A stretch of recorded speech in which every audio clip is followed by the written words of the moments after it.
That's kind of a thing you got to do if you say you're going to do it. Awesome. I love it. Hell yeah. Welcome back to the 52 Weeks to Wealth. My name is Walter Morello, and we've been traveling. This is Wealth Principle 29. So we've been traveling for 29 weeks through this journey to build wealth. Before I go any further, I got to hit the record button on TikTok and on Instagram. Let's give Doreen a big round of applause for reminding me that there are other social platforms out there. So Wealth Principle 29 is 100% ownership. And the book of the week is Take Extreme Ownership. The idea behind this is that your results are directly related to the things you've done, to the time you've put in, and the dedication that you've put into creating something for yourself. So we're going to have an exercise like we do every single week, because building wealth is all about doubling your net worth and doubling your income. Hands care if that's something you're interested in doing. You want to double your net worth, double your income? Excellent. Hands care if you want to do it with less work. Less work. Now, even though the principle is take extreme ownership, take all responsibility for everything in your life, it will actually create less work for you. Because right now, the things that you're saying, well, that's somebody else's fault, are no longer in your control. And so you have no control over it. And so things happen randomly. When you say, this is my fault, I make the choice, you're out of my business, you're in my business, get it done the way I want it done, suddenly things happen faster, more efficiently, more money's flowing, customers are happier, a system is being followed, and results are being achieved. Hands to the camera if you can imagine, if you could conceive that this would work in your world. If there are changes to be made, and we're going to go through a process today for changes that could be made. Do I have permission to show a little bit of these results? 7 steps to taking extreme ownership. Awesome. Excellent. So I'm going to put these up on the screen for everybody who's on TikTok and Instagram. I apologize. I'll say them to you. So here we go with, let me know if you see it. As soon as I give you the thumbs up, I'll know it's up on the screen, and you'll know it's up on the screen. I've got it on my side. Until then, everybody drop in the chat, what is one thing you would like full control over? And you drop it in the chat on TikTok, you drop it in the chat on Snapchat. What is the one thing in Instagram? What is the one thing you want full control over in your life? Is it your money? Is it your health? Is it your wealth? Is it your relationships? Is it your household? Drop it in the chat. What would you like full control over? Fill up the chat with things that are important to you. 1 or 2 things you want full ownership, full extreme control.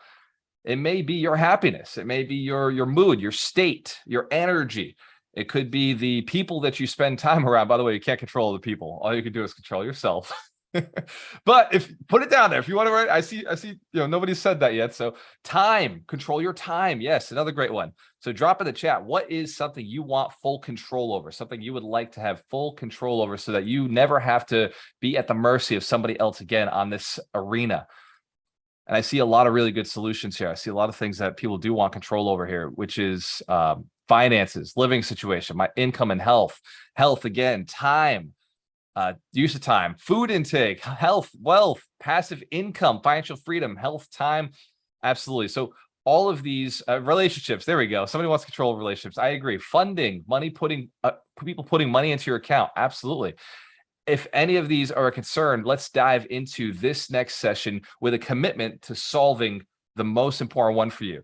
Here are the 7 steps to taking extreme ownership in your life. The first step is your attitude sets the tone. Your attitude, how you feel about the things you're looking to achieve in life, will dictate what ends up happening for you. So if you have a feeling that is mediocre, if you have a feeling that's, well, I don't know if it's going to happen for me because in the past it hasn't happened, well, you'll manifest that feeling, that reality for yourself. And if you're looking for the reality of things happen the way I want them, your attitude must always be that no matter what, you will get what you're seeking. Hence, can't free grasp this. If we walk through the life and we're like, no, it's happening the way I want it, then things start happening the way you want it. Even in conversations with people, you'll notice that suddenly people are listening to you a little bit more because you're very clear about what you're looking to accomplish. It's the attitude that sets the tone for everything else in your life. So the next one, step number 2, is check your ego. Now, Dr. Terry Wager talks a lot about ego because he deals with emotions and people's success and achievement. And one of the things he'll say about ego is that, the ego, they can't kill the ego. You kind of need the ego. It's kind of got to be there. But ego it stands for eliminating good opportunities, or great, Terry says great opportunities, eliminating great opportunities. So eliminating your ego sounds like work, but you don't want to eliminate your ego entirely. You just want to put it into place. You don't want to eliminate good opportunities. You want to diminish where the ego stands up in the wrong place and strengthen where it stands up in the right place. I found that a lot of people have weak egos, and then others have strong egos at the wrong times. So the best time to have your ego is when you're planning. Best time ever is when you're by yourself, when you're alone, when you're planning the thing that you want to do. The worst time to have your ego is when you're in front of somebody else. When you're in front of somebody else, you're supposed to be listening to them. You're supposed to be building a relationship with them. You're supposed to be guiding them or serving them at some level. But people make the mistake of having their ego in place when they're in front of people. And then when they're not in front of people, they're like, whatever people want is fine with me. I'm fine with whatever. Ego sets goals. Ego sets your standards, where you belong in life, where you want to be. But it also is just your subconscious mind. It is a representation of what you've already built for yourself.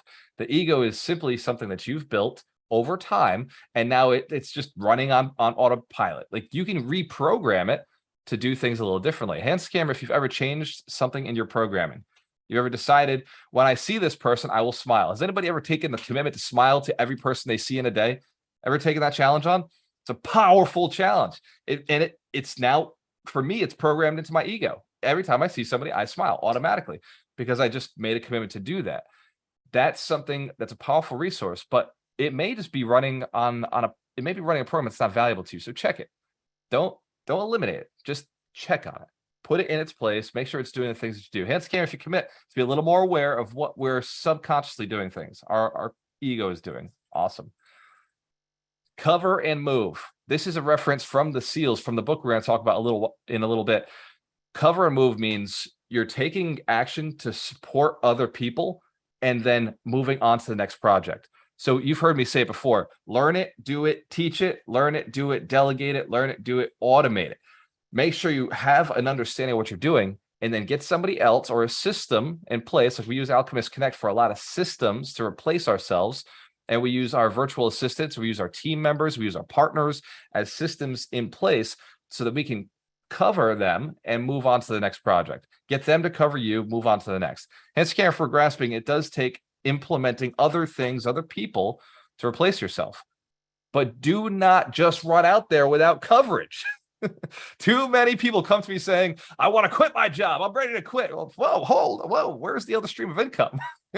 We live in an economic world. We still require money to be coming into your bank account every single month. So before you quit, let's make sure you've lined up some sort of stream of income. And let's make sure it's a little better than the one you have right now, because any new stream of income cannot be trusted. A new stream of income is suspect to changes. If you haven't gone a full 2 years, you don't know the seasons yet. You don't know when times are. This happens all the time. People get into real estate in the summer. It's like, dude, yeah, easiest time of the year to get into real estate. I get it. We're printing money in the summer, and then winter hits, and suddenly nobody's got deals, and they're crying like, oh man, maybe I should have worked my job. Maybe I made a mistake. If you can see this, you can grasp that there are seasons. So you must have cover. Sometimes your 9 to 5 is your cover while you're building your business, while you're going out and taking new ground. We're catching this, right? We're committing. We're committed to cover and move. I love it. Number 4, the simpler, the sexier. I get business plans from entrepreneurs all the time who are saying, this is what I'm going to do. It involves 400 steps, 400 steps, and then the money comes in. We aim to be 3 steps or less from the point of contact to the point of sale. From the point of, like, I just met you, to, hey, let's have money in my bank account now. Let me provide some sort of service or value, and now money is in the account. Aim to always reduce the conversation down as simply as possible. In anything, in absolutely anything. Think about your children going to bed. Do you really have to run all these different scenarios to make your children go to bed? Or you just say, hey, it's time to go to bed? Imagine if it was just one step. You say the word and then instant gratification. Hands to camera if that would be like the perfect world for anybody who's got children. You know what I'm talking about. It's not always like that, is it? Usually the scenario is 1 step, 2, I stay at 3 or 4 times, and then I've got to trick them with some sort of thing that they're going to get tomorrow.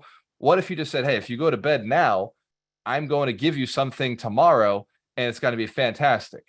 Hence, if you recognize you cut out a whole bunch of steps, right? If you know the thing, you can eliminate. So the simpler the plan, the faster you're able to get to the result you're looking for, the sexier. The straight line is usually the best line. In business, we say this, but people ignore it. I see people's business plans. It's like ding, ding, ding, ding, ding, ding, ding. Well, I'm going to do this. I'm going to do that. Then I'm going to do that. It's like, dude, just go literally believe it's possible, because that's the problem. That's why your business plan is so complicated. You think it's got to be complex. Nothing in business is complex until it's a monster business. Yes, less friction. Alan said it exactly in the chat. Love it. Step 2, create and write down the plan. You must have a plan. It's going to be a clear plan. The simpler the plan, the better. And then 3, go out and tell everybody your plan. The money will show up, the deals will show up, the properties will show up, and the people who will do the work are going to show up. You must have a simple plan. This is why at the 100 Millionaire Summit this year, you'll only be seeing a 1-page business plan. The business plan is 1 page because it's got to be simple enough to accomplish. Chance to camera, if you like that idea, 1 page. We're going to be doing it with you for 3 days. We're going to build your business plan. We're going to put it all on 1 page so that you can actually implement it. And this is not like a little average business plan. It's the $1 million business plan, right? Because I'm on a mission to build 100 millionaires who are inspired to build 100 millionaires. Chance to camera, if you know that mission's going down, regardless of whether you approve or not. I'm building millionaires anyway. Let's get it. It's if you're down to do it with me. You want to be one of those millionaires who's building millionaires. I appreciate and love you guys. Thank you so much for your commitment. So the next one, beyond simple and sexy, is set strict priorities and be ruthless in your execution. We're talking ruthlessly executing. If something gets in the way of your plan, it either dies or moves. That's intense.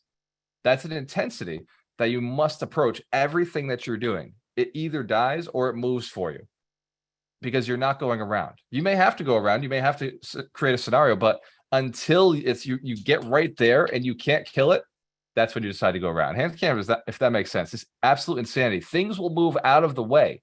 Mountainous problems will move out of the way for you.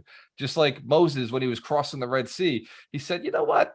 I'm going to call on God on this one. And boom, the sea splits. It's the same thing when you have that absolute relentlessness with your goals. Things that normally would not move will move out of the way for you. And if they don't, that's where you get the boat. We're catching this? But the energy, the attitude, the strict priorities, like just being set to them. And when I say priorities, I don't actually mean priorities. I mean just one. You get 1 priority per year. You get 1 priority per month. You get 1 priority per week. You get 1 priority per day, per hour. You can never do more than 1 thing at once. So stop trying, right? Stop trying to do multiple things. Set your priority. What is the 1 thing? If you were to choose 1 thing, such that by doing it, it'd be easier than everything else, it'd make everything else easier or unnecessary, what would that 1 thing be? For me, would you like to find out what mine is? What I believe my 1 thing is every day? It is to be the absolute best version of myself. So it starts with my commitments. Whatever commitments I've made to people, I then say, what is the best version of me to reach that commitment? And I don't commit to more than 100 people a year. I make a very limited amount of commitments, but I will commit other people to 100 people a year. Hands care if that makes sense. In order to scale out, I'll make sure that I have people who are committed to people who are committed to people who are committed to people. This way we can serve on a very large scale, but I can only handle a handful of commitments. So my job, my responsibility is to show up as my very best whenever I'm communicating with somebody. And I know that when I do that, everything else works out. And I've set that as a priority, and I'm ruthless in the execution. Hence, care if you see it right now, you can see I show up every Saturday. Here we go. Let's get it. I love it. The next one, be decisive and steady, regardless of the scenario. If there's a bull charging towards you, the secret is not to run in the direction the bull is going as well. It is to be steady, see where the bull is coming, and in the very last moment, move out of its way. But if you waver, the bull will figure it out, and it's going to impale you, which is what bulls do in those rings. Hence, if you've seen this before on TV, right? The guy is not moving. He's not dancing. He's just like, okay, little flag, come get it. And the last minute, he makes his move. It's the same way in life. When you're patient, when you're looking at the scenario and you're decisive about how you're going to act, you can move gently, you can move slowly, you can move gracefully out of the way of problems because you're in a calm state, because you're decisively taking the right actions the right way at the right time suddenly you're not jerking around. You're able to move carefully. Has anybody ever done rock climbing before? Anybody watched somebody rock climb, considered rock climbing? You know what I'm talking about if I tell a story about it then. So in the rock climbing gyms, they don't have, it's not like a mountain that you're climbing. You're not, clipped into, like, you're not actually doing the chiseling and stuff. So I can't say that I've ever done this. Anybody do actual rock climbing with the chisels and like climbing those things? All right, cool. So you're like me. We're talking rubber colors in the gym zone. So as you're rock climbing, sometimes you can get to the top. Like, who here's ever gotten to the top of a course? You've done pretty damn good in one of those. Awesome. You can get there. And for me, I muscled my way up in the beginning. When I first started rock climbing, it was just like sheer muscle. Like everything was just like, ah, ah, ah. But then I started rock climbing with my buddies, and they were calculating. They're sitting there while I'm messing up, or I'm thinking about, okay, I'm pumping myself up. They're not pumping themselves up. They're watching, and they're measuring weight of their body, where they're going to move, because they have experience.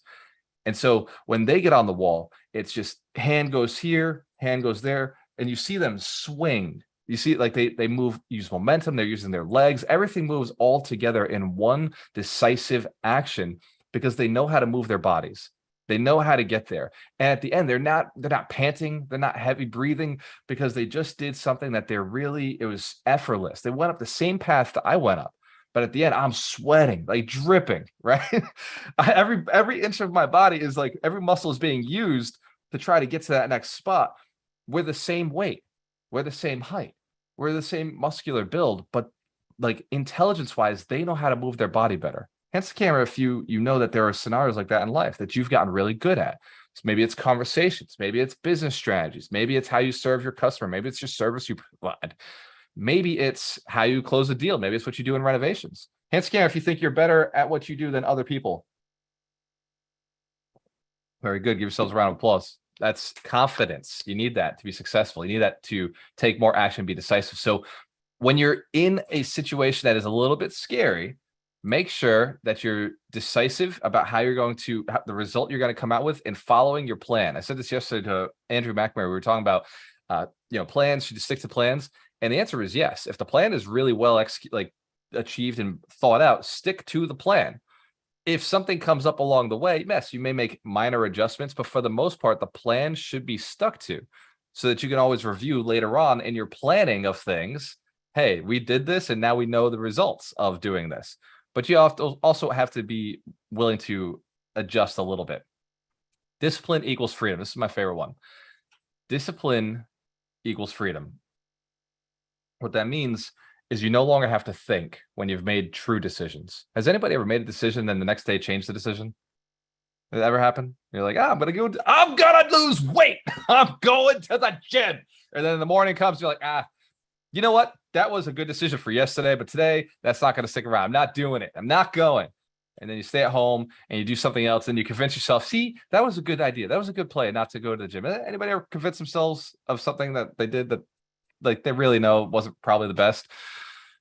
Here's the deal. A decision to go to the gym is a decision made. You never think about it again. When the morning comes up and my mind's like, hey, do you really want to go? I'm like, it doesn't fucking matter, because I already said I was going to go. So I just get out of bed and I go, because I made the decision. The power of discipline, right? That ability to just say, I made a decision. I don't have to think about it anymore. That power allows you to move faster through the day. Anybody know, like, when you just know, like, your calendar's booked for you, you just do it. When it's already, hence camera, if you've noticed that the power that comes from, it's on the calendar, I just show up, I just do it. Who booked the calendar? You booked the calendar. You decided what was going to be done. So you knew at the time that this was the right thing to do. Ego was there. Ego was thinking, all right, like, what do we want? We want all the money. We want all the love. We want all the relationship. We want everybody to be happy with us. Hands camp, if you want everybody happy with you, if that's a thing. Yeah, I mean, like, subconsciously, probably. It's probably not going to happen. But here's the deal. Be okay with not having everybody happy with you, but do the things that you believe would help you get to the result that you're looking for, right? Like, do those things regardless of whether they're happy with you or not, because that's who you are. That's who you want to be. So I don't have Mike Shine today. So even though Mike Shine, the keeper of the books, is not here, let's give him a big blessing and send him some positivity. He's out driving around his kids. He's got five kids, multimillionaire, running the game. So I will do the book of the week. Can't scam if you've ever heard of the book Extreme Ownership. Has anybody heard of the book? Excellent. Has anybody read the book, Extreme Ownership? All right. So, Doug has. So this week's book of the week is Extreme Ownership by Jocko Williams. Doug McGurk, would you like to share some of your awarenesses that you gained from Jocko Williams' book, Extreme Ownership? It's been a spell since I read it, but you pretty much covered it. It's really, I mean, he was a Navy SEAL, so it was really about bringing in the extreme discipline and follow through and dedication, and it's huge about, you know, mindset, to Terry's point, action set, like all of these pieces that all come in. And, you know, quite honestly, as we say this oftentimes, there's only so many ways you could draw a square.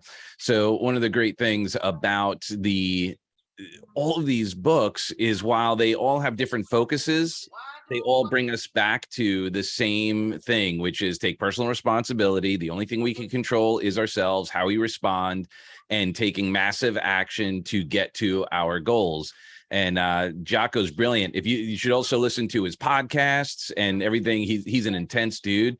And you've pretty much kind of did a great synopsis just by this conversation around ownership. So yeah, great job. Let's give Doug McGurk a big round of applause presenting our book of the week. I appreciate it, Doug. And every week we do this. We do this. Hilarious.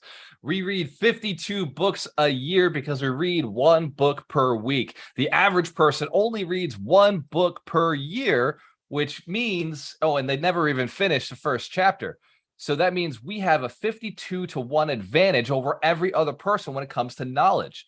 I was listening to a video by Eric Thomas, ET, and he was saying he was in a conversation with Warren Buffett. And he asked Warren Buffett, he said, Warren, what does your day look like? Who knows ET? Who knows Eric Thomas? All right, so he's got that kind of sound. He's like, what's your day look like, man? Like, what's it look like? I want to know because he said, I want to know what a champion, the fifth richest man in the world looks like. I want to know what he's doing in his day. And he said, well, to be honest, the first thing I do is I read for about 7 hours. So Eric's like, what are you reading? What is the richest man in the world reading for 7 hours? Like, what is this, right? He's like, if you're not reading 7 hours, then I understand. That's why he's got the advantage.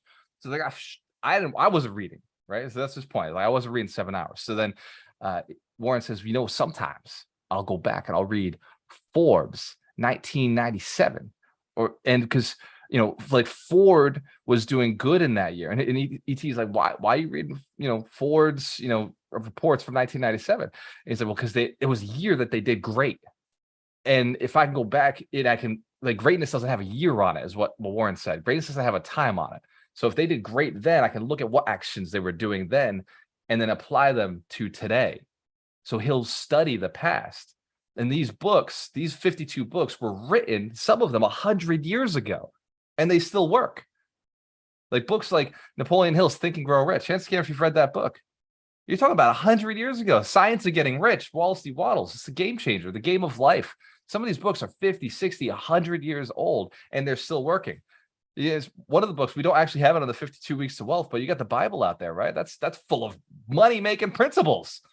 That shit's thousands of years old. Hands the camera if you recognize, like, the principles to success are not hidden, but they have to be used. So that's why I read a book a week. Let's give Doug one more round of applause for hooking us up. I'm going to go through a quick little synopsis I did for this book of the week as well. Here's a summary. 3 lessons from this book. The first is a team's success depends on the leader's willingness to take blame for failure. And the reason I put this together is because I wasn't sure if somebody had read the book. So one more big round of applause for Doug. Lesson number 2 that I got from Extreme Ownership is identify priorities and take action on them one at a time to remain efficient when the pressure mounts. As things get more difficult, people will naturally think that they can do more by thinking all over the place, but truly successful people do less. They prioritize the most important thing and they bang it out one at a time, carefully, intentionally, putting all their focus on one thing, doing it very well, executing properly. And then lesson 3, effective leaders mitigate risks before a mission or project begins. Each one of you is an effective leader. At least that's how I see you. I see each one of you as somebody who's running an organization, running a family, running a team, running a mission, something big that your intention is to create in a positive result for yourself and for your community of people around you. And Scan, if you agree, you're running something, you're a leader. Absolutely. There is room for growth in every leader in the world. Every leader has an opportunity. Hand scan if you believe that about our political leaders. They got some room to grow, right? It's like that anywhere you go. If you've ever worked for a boss, we're like, hey, you know, that guy could definitely, or that gal could grow here or there. There's opportunities. So if we think that the people who are running things above our station could grow, what does that mean about us? It certainly means that we have room to grow. We have room to achieve more. There's more for us to have. And so we created a challenge, which I'm going to share with you. Who's heard of the recession proof challenge? Who's heard of it? Who's in the recession proof challenge right now? Let's give everybody in the challenge a big round of applause. I'm going to share with you, everybody who's watching outside of the challenge, I'm going to share with you what these champions, what these leaders are doing. Every single day, they're reaching out to 10 different contacts. That's 10 different contacts they're reaching out to today, 10 they reached out to yesterday. Every day, they're adding 4 of those contacts to their database, which means 6 of those people they talked to were not worthy of their deep relationship. And the only way they know that is because they had to have a conversation. They had to filter it out. And the reason they're doing this challenge is so that they can become recession proof. That is the goal behind it. So they're getting known. They want more attention. So they post an image, video, or conversation starter on Facebook, at least 1 per day. And now, because we're in week 3 of it, they're posting out on groups. Hence, if you recognize more eyeballs means more people know about you, means they might flow you. They might send you some of that paper we're all looking for, those deals. And then they spend 10 minutes reading from one of our 3 books. 10 minutes or 10 pages a day. It doesn't seem like a lot. And I know some of them have already crushed through the books. I know Natalia's on here. She's like, I read a book a day. So this book a day thing is I burned through those books already, you know, first 3 days of the challenge. The recession proof challenge is not for the weak. It's not for people who are accepting that we're in a recession and saying, well, fuck it, I guess I'm making less money or things are going to be more difficult for me. This is only for the players who say, I've got the abundance mindset to get around this. I'm going to build relationships with 100 people. That's right. 100 is a number I love because it's a number you can do. I'm going to build relationships with 100 people who are the exact avatar that I'm looking for. Many of the people in the recession proof challenge, many of our participants, our challengers, they are doing capital raising. So they're building relationships with 100 people who have high net worth. So those 10 contacts are reaching out each day, those 10 contacts, the goal is to find somebody who's an accredited investor. Only 4 out of those 10 will likely be an accredited investor. Hence, you're starting to see the math of why we do what we do.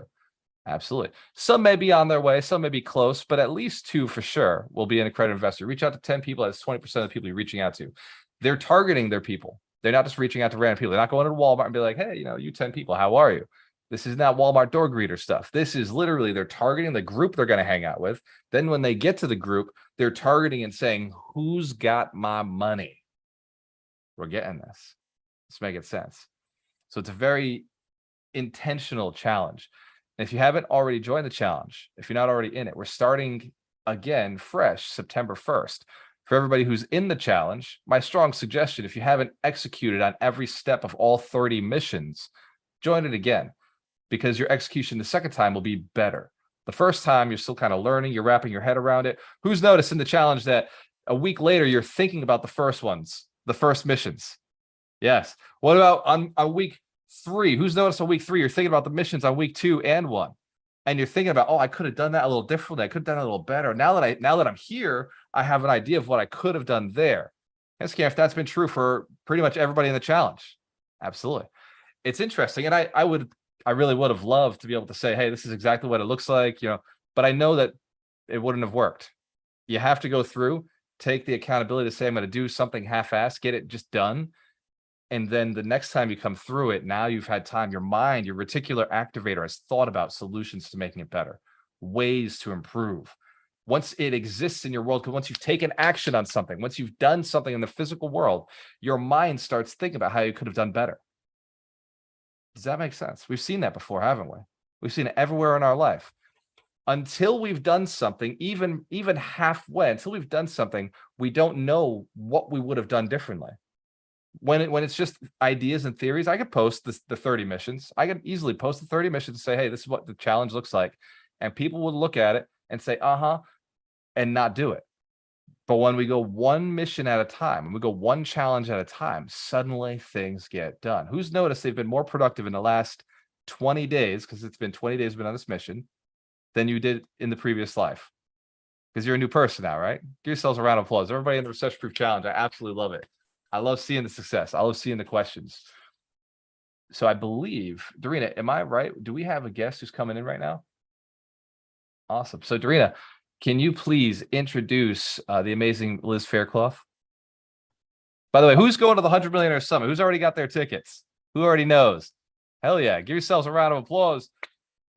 So Liz Faircloth is one of our prominent speakers. She's one of the top. We're talking keynote level. She's a champion. She's a beast, a beautiful beast, because she runs Invest Her, the woman's investment community. Hands to camera if you're a woman. Anybody on the call? Anybody know a woman? Yes. Anybody know a woman who wants to crush it in real estate? So Liz is the face of Invest Her. She's been teaching women how to get to the next level. It's a blessing and an honor to have her as part of our community, as somebody who's another champion, another leader who is sharing and supporting people. So let's give Liz Faircloth a big round of applause. Before we do, Dorina, what is great to be here. Before we bring Liz on, Dorina, can you share how did you reach out to somebody so powerful, so influential, who's serving on such a big level? Like, what was your secret? Anybody interested in knowing how you can reach out to like great people like this? Okay, go ahead, Dorina. Well, thank you for this question, Liz. So good to see you. Great to see you too. I'm excited. I'm excited that you had a little bit of time to join us. Yeah. Well, I think it was like my challenge.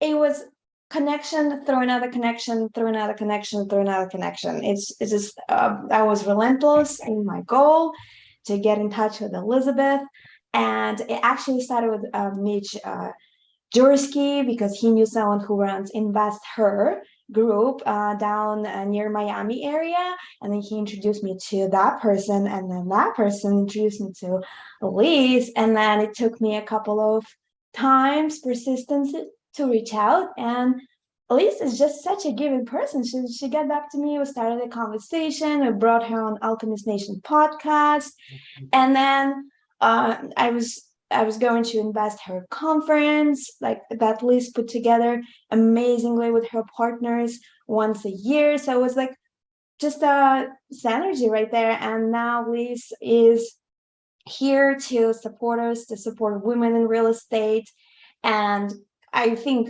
it helps couples to be happier, because now women are on board and doing real estate. So I'm so excited. Liz, you're here, and Liz will be our featured speaker at the summit this year. We're actually 60 days away exactly. Wow. Yeah, that's 2 months. 2 months challenge, 60-day challenge. So Liz, the stage is yours. Thank you so much for being here with us. Yeah, no, I'm so excited to see all of you, and getting to know both of you has been a pleasure, and we've had a lot of collaboration and shared kind of values. So yeah, I'm excited to be here. I know we're going to be talking a little bit about teams and as it relates to the topic you had today, Walter, in terms of your teaching. But thank you everyone for being here. Excited to meet hopefully most of you in October. And I always like to say I want to just add as much value as I can, but I am the co-founder of the real estate investor community, and my husband and I are also active investors. We've been investing for 16, 17 years, which meant I started when I was 8. Now I'm joking, bad joke. I'm from Jersey. I make a lot of bad jokes, but so I am an active investor, and a few years ago started the Invest Her community to empower women to live a financially free and balanced life. But I am also active in the investing, and happy to share. Mostly large multifamily is our focus. We buy large multifamily dilapidated assets and turn them around. So, but yeah, how can I be of most help today? That's why I'm here. So I love that Liz showed up on this wealth principle. In fact, this was intentional. I texted Dorina. I said, hey, I want Liz Faircloth to come on. She's teaching how to build teams, scale teams. Hands to camera if you would like to invest in large multifamilies. You know, it takes teams to do that. Awesome. So That's her topic at the summit. And so this topic today, extreme ownership, is all about leadership, how you can be a better leader, how you can take yourself to the next level by just internally taking ownership for everything that happens for the people you care about, for the people that are under your charge, for the people who you don't even have under your charge, but your company interacts with them. So Liz, what would be a scenario if we could just I want to run this almost interview style. What would be a scenario that, like, one of the biggest challenges I see is contractors, right now is, somebody says that they're going to do something, they don't show up, or some people have even had, they give their money to somebody and their money disappears, right? And no work gets done. What would you say is something that you can do, in your team? How do you qualify whether a contractor is even somebody who deserves the right to be on your team? Well, that's a big one, right? Because so many people have so many different issues. I could share so many stories over the years and working with various contractors. Here's what I do know. I think you lead by being forthright and having standards yourself. So you need to have your own criteria. That might mean a payment plan. Obviously that's critical. You don't want to ever have the contractor get ahead of you, which happens a lot where, you've paid them more than the work that they've done. That's what that means in a nutshell. So yeah, there's so many different pieces. I think the key is that you need to, showing up at potential contractors' job sites is a really helpful strategy. Even just, making sure that they get there on time. If they say they're going to meet you at 9 and they don't meet you at 9, that's a huge red flag to me, right? Because they're not honoring their word. But finding them is, I would start to drive around your market and look at the rehabs that have worked out really well, that are really like, wow, I want to do that type of rehab. Who are the contractors, right, working on them? That's just one, quick way to think about, good people know good people. But yeah, in terms of setting up your you need to lead the contractor. They're not going to tell you what's going to happen. You need to tell them. Scope of work is probably the biggest area I think investors just fall short on. They're expecting the contractor to give them this really detailed scope of work, and it just doesn't happen a lot. So you really need to lead by saying, this is how I do finishes can mean everything from Home Depot special to high end, right? I mean, we all know finishes could make or break your deal. So my point though, is you need to have your criteria. What are you looking for in a contractor? Your paperwork, scope of work, payment plan, and you need to lead that very strongly. And if they don't come on board with what you want or what you think, how you want to run it, then that's a huge red flag too. Like, oh, I don't do that, or I don't do that. There's a lot to finding the right contractors, but I think the simple ones of going to their job sites, are they getting there on time? And obviously leading with a scope of work, detailed scope of work, and a payment plan is huge as well. I love that. Hands scam, if that's a really good answer. If that was a really important question for everybody on the call, let's give Liz one more round of applause. Great answer. So I got another one for you, Liz.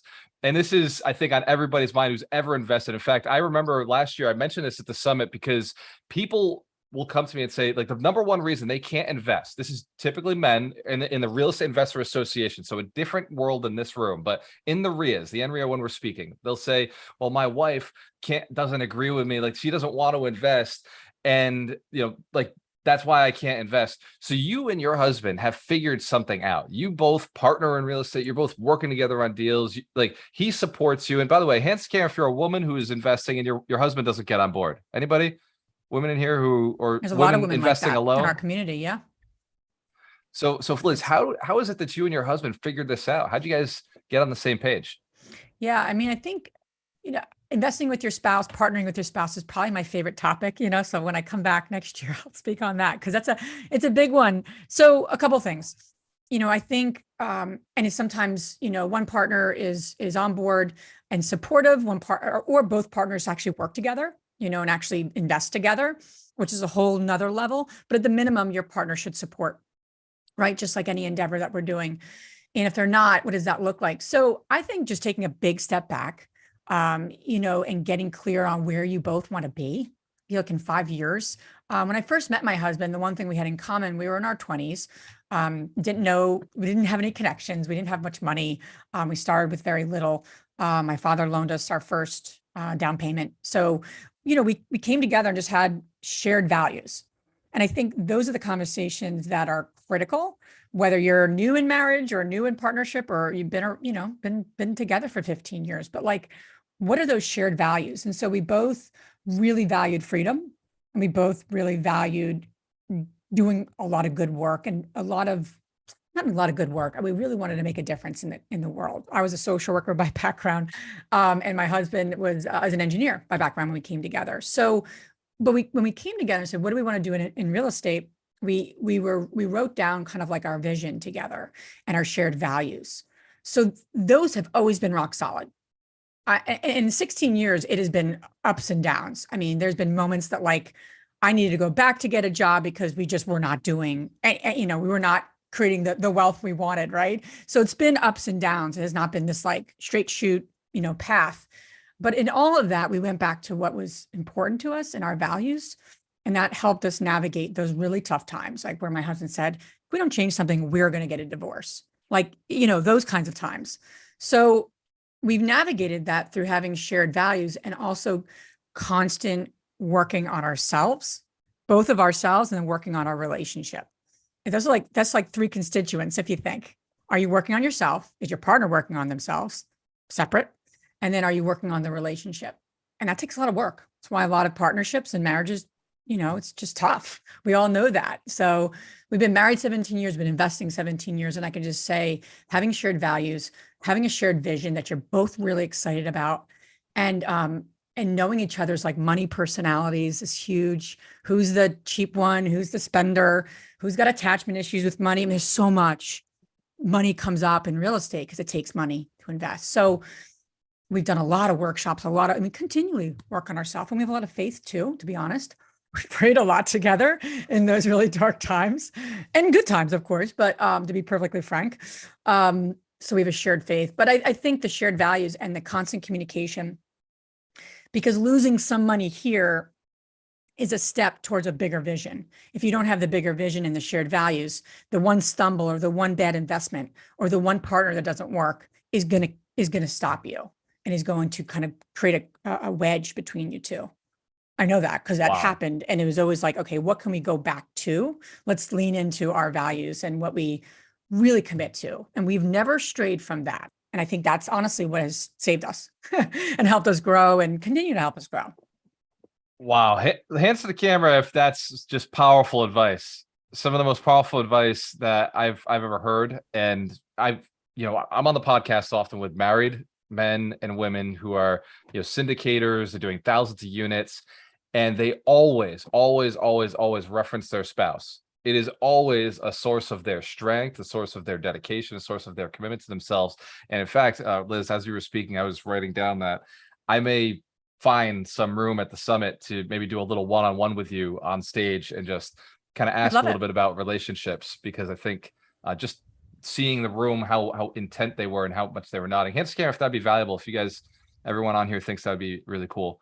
And awesome. The stuff that I'll be going over with the teams is applicable. It will be very, very much applicable to kind of relating it to your spouse, because I'm going to go through a few things that are going to be totally relatable, because your team is internal, is your support team. It's all a team, right? So I'll kind of tie that in a little bit to my presentation. Awesome. I love it. See, she's a server. She's like the rest of us.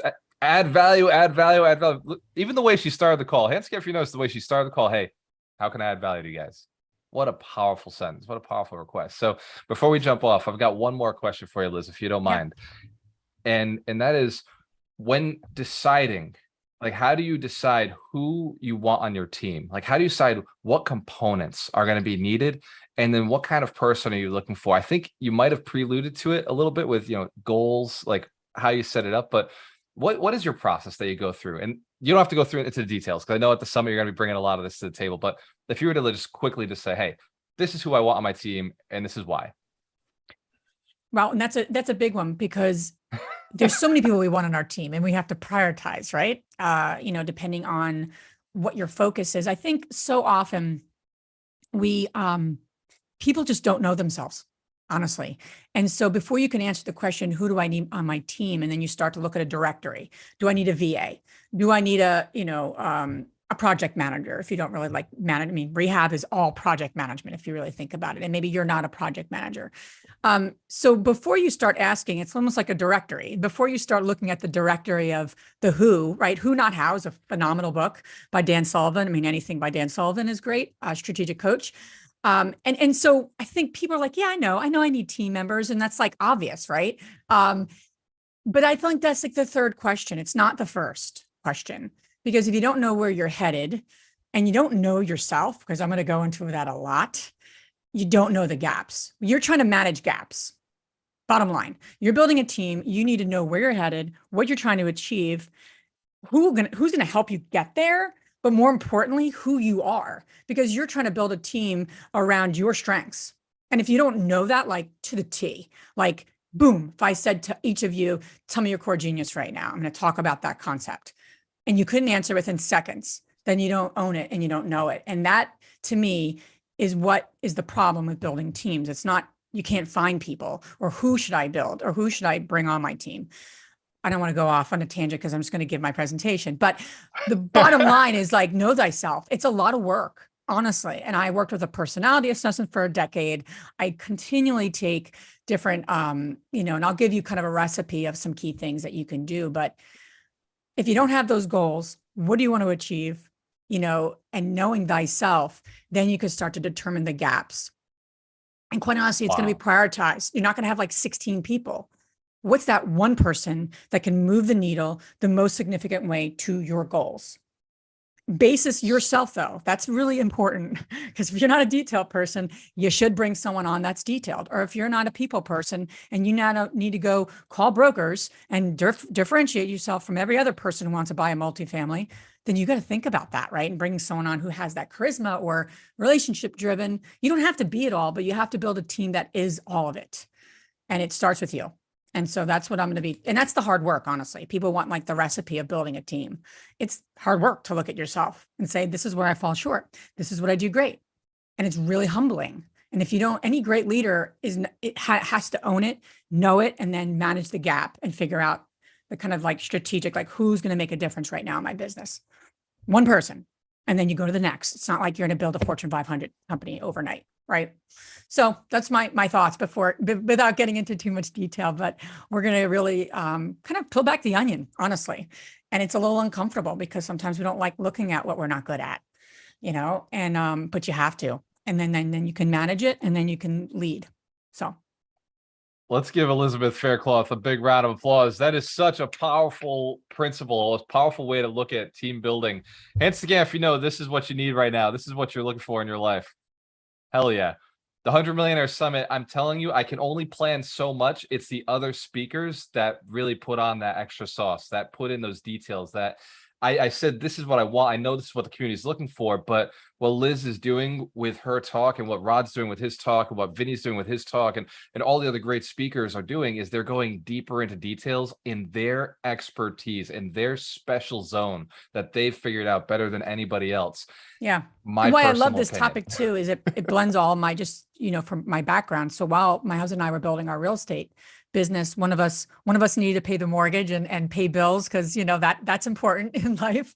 And for over a decade, I was a management consultant. So I worked with a personality tool. I helped companies build teams unrelated to real estate. So now as I formed real estate teams and everything, and I'm in the world of real estate and business and entrepreneurship, and having this knowledge of personalities and other things, it's just probably my favorite topic to share and talk about, because it kind of blends all my roles in my life and what I've seen work. So, and I'm still learning. We're growing our both of our teams and all of the different businesses I'm involved in, and it's continually work and good work though, right? So on the investor side as well as at DeRosa. So yeah, excited to meet many of you. I'm looking forward to it and appreciate the opportunity to be there. I'll be there the evening of the 20th, and I'll be there all day on the 21st. So I'm excited.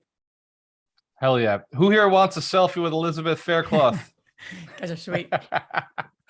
Awesome. So if there are any questions, let's drop them out at Alchemist Nation. I'm going to make sure that everybody gets their questions answered today, but I will take one live question for Liz right now. Yeah. So first person, unmute your mic. You're going live with Liz Faircloth. Great opportunity. Go ahead, Eric. Yes, Miss Liz, thank you for being here. Phenomenal information right there. You You're so definitely hit welcome. me in the gut with a couple of things. But where can we go to find you, follow you, things of that nature? I guess that's real estate investor. And Yeah, it's from probably there, the easiest way. Yeah, we're active on Instagram, the real estate invest her. And then we also, have a podcast. It's published by Bigger Pockets twice a week. Tuesdays and right. Fridays, we release episodes. Yeah, we are almost on our 300th episode. So, but yeah, you could check us out on Instagram, and our website's the real estate invest her, HER. Phenomenal. Thank you. We have a lot of wonderful men who like our podcast. And so you're welcome to, check it out and everything. So. And write a review. If you're listening to the podcast, go and write a positive review. Yeah, that'd be great.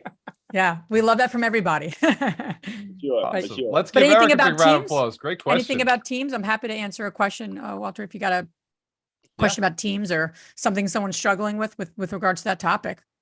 Whatever. Let's take another question. What question do you have on team building right now? Hey, First, Walter, unmute. I got a I would question. actually love to hear. I'm a consultant too. I would love to actually hear what tools you're using to assess personality in teams. Sure. He's also a psychologist and a doctor, so that's why. I see that, Dr. Terry, and I'm not a doctor, so I'll just preface all of that. But yeah, it's called the tool that I have the most familiarity with is called the predictive index. So it's have you heard of that, Terry? Absolutely. Yeah. So I have an expertise in that, but I think so often people take these personality tools like through Cosmo or, some sort of random online service and tells you which animal you are. And I'm not a fan of those. Have some fun with it, certainly. But if people are considering, using an assessment of some sorts, remember it has to be work related, right? So you don't want just an assessment that's not business related and work related. And I think that's really a big mistake people make when they use tools within their company that were created for the personal life. They were created for a more clinical use. I'm sure you know that Oh, in absolutely. your work. You would teach that better than I could because but in terms of my own experience, you want something that's work related and job related. Right. No, I like that. I would love to actually put my link in and have a conversation. Sure. Because I love working with consultants and partnering. Yeah, I don't actively. You could tell my passion, but I'm not an active consultant anymore. But I just. You know something for so long. I don't know how many that you are like this, but you know something for so long that it just won't ever get out of so I think that way. I think in personalities now, just because it's something I taught. Yeah. One of the things that I found about a lot of the personality things, I like the predictive index because it's more about productivity. Yeah. And a lot of these that they say they're personality assessments, they're actually one step or two steps away from astrological kind of things. Correct. They don't really actually have the validity behind them that the predictive index does, or even the disc does. So no, I love that. I'll put my link in the chat and let's jump on a call. Yeah, that'd be great. Oh, look at how cool this is. A couple of our players connecting with each other. Alan Knowles, I saw you unmute your mic, brother. I'm sorry. Go ahead. Yes, I just had a quick question. Don't want to invite too long an answer because I know we're short on time, but I'd love to get Liz's take on the book and the concepts in rocket fuel between the integrator and the visionary. Great book. I was going to recommend that. That's one of the things I recommend. I think that and there's multiple pieces, but it's a phenomenal book. And what you're referring to, for those who are not familiar, Gino Wickman wrote, what was his first book? The most Traction. Thank you. Traction, which is wonderful, but a lot of small business owners are trying to relate themselves to that. And depending on the size of your, company, it's a little overwhelming. Rocket Fuel is his second book, but I honestly, that's my favorite book of his. And being able to assess, there's so many visionaries and visionaries have a lot of ideas and they get very excited, but are they really, they're great. And I'm definitely more of a visionary than an integrator. But your team and partners, and you need to have an integrator. Probably biggest mistake that visionaries make, right? They don't partner or have on their team integrator sort of behavior. So yeah, I'll be talking a little bit about that. That in addition to personality, it's like all kind of a layer of an onion, but great book. I would highly recommend. Know where you are. And then it's even better to do that before you come to the conference, Because then if you're like an integrator, you start talking to people, they're like excitable and they're smiling and they're just talking about 15 different things. You probably are more of a visionary. And so I'm like literally giving you all my little secrets, but you want to know some of this about yourself prior to going to conferences, because meeting people, and you all know this, you can meet your future partner, your future team members, future strategic partners at these conferences. That's one of the beautiful things about getting like-minded people together. But if you're not clear on some of this stuff, quite honestly, most people like themselves. So if you're an extrovert, you probably like extroverts, but they're probably not the right people for you, because you're just going to talk a lot and not get anywhere. So you want to talk to people that are different than you, even if they're like, we naturally attract though to people like ourselves. That's the challenge, especially networking. So, but anyway. Great. Thank you. Thank you very much. Alan, what a great question. Let's give Alan Knowles a big round of applause. Elizabeth, I think that was the perfect answer. I think honestly. And someone's asking about places I invest. Do you want me to talk about that? Would that be of any help? Yeah, thank you. So we're investing. We started in New Jersey, and over the years, taxes, right? I don't know how many people are in our areas or investing in areas that are highly taxed. So we're doing a development in it's actually Trenton, New Jersey is where we got our start. But we segued into 4 different markets now. So we are in New Jersey still. We're actually doing a development there. But we're not buying a lot of existing assets there anymore. We haven't been for about 5 years.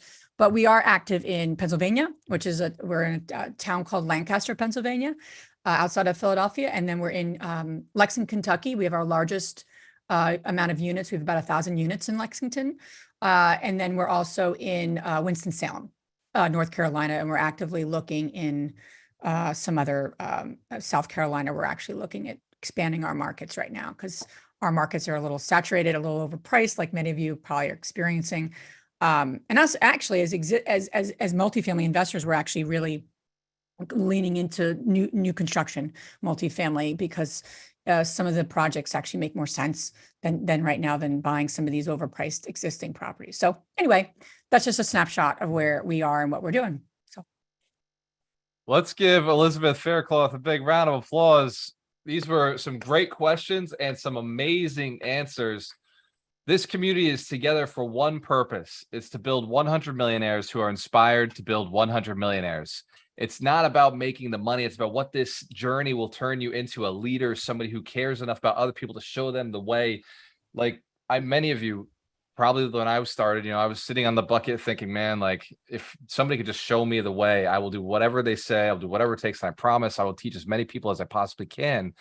It's the same thing that I see in many of you. And I know when I ask, who here is willing to commit to 100 millionaires? Hands to camera if you're willing to do it.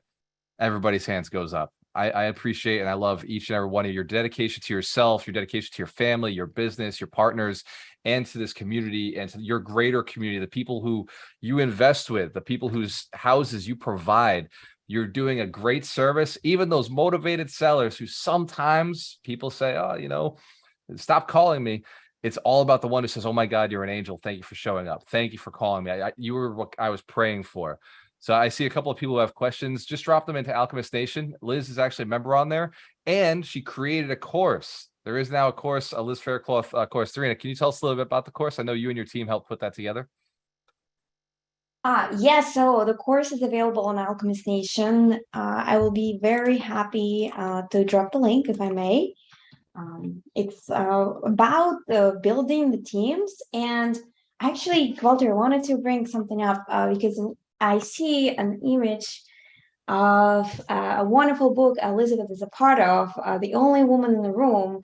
And for all of you out there looking to surround yourself with powerful women, this is the one to read. It's inspiration and knowledge of a 20 powerful women in real estate. So Liz, definitely thank you for that. And I was interested enough that a friend of mine who is not too familiar with the community sent me that book. I was like, oh my God, I actually know this community.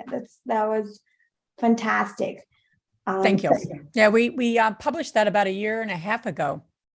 And we're actually really building that piece of our business out. We want to have more women voices, and obviously that's who we're highlighting, and publishing more books from women. So, and courses eventually and all that good stuff, right? So, but it's all about voices and what's coming up for women in particular, right? Because we experience things. Thank you, thank you. Hell yeah. So the course is about the team building, empowering women in real estate, how to analyze the deal.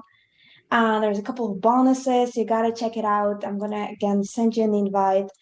And it's pretty easy and sweet with some videos. If you don't want to read a lot, so you can watch the videos on it and get a little bit of Elizabeth insights. Let's give Dorina a big round of applause for all of the connections she does. Without her, we wouldn't know all the amazing people that we do know.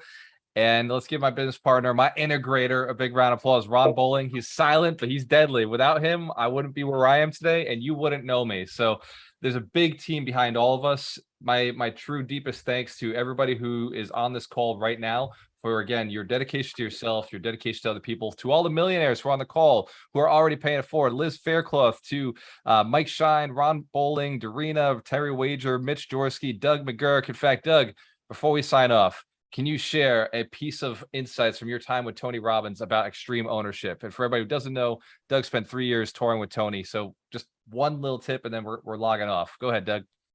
Well, all of this is the personal drives the professional. So how you show up is how you're going to sort of attract people. So I loved what Liz, you shared, where it's like, if you're an extrovert, you're going to attract more of those. And we all have that challenge because sometimes we'll have some interesting personality conflicts by nature of the different skill sets that people master in. And from, I don't know if there's any one particular nugget from Tony around that, other than, it's all leadership. Everything we do is leadership. So when we take personal responsibility, when we are investing more in ourselves as opposed to some other opportunities, it's going to be a lot smoother going.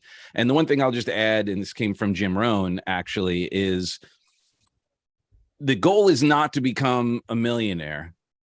The goal is to become the person that creates enough value to earn $1 million. And it's one of the most powerful distinctions, because oftentimes we're only measuring finances as opposed to measuring who we're becoming. And how do we do that is being in environments like this, being willing to get vulnerable, being willing to challenge yourself.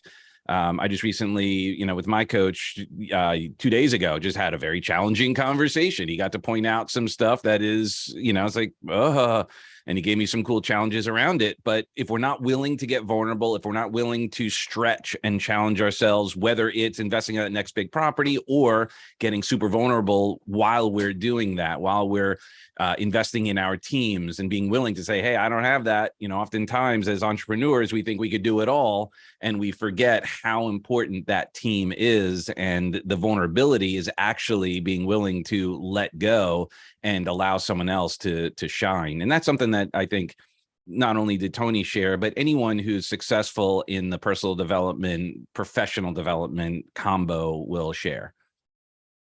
Let's give Doug McGurk a big round of applause. And again, one more round of applause for everybody on the call. Cheers to your success. We have a choice. Always work with the best. I'll see you guys next Saturday. The blessed. And for everybody else, we'll see you at the summit. Remember, there's plenty of room at the top. I'll see you at the summit. Cheers. All right.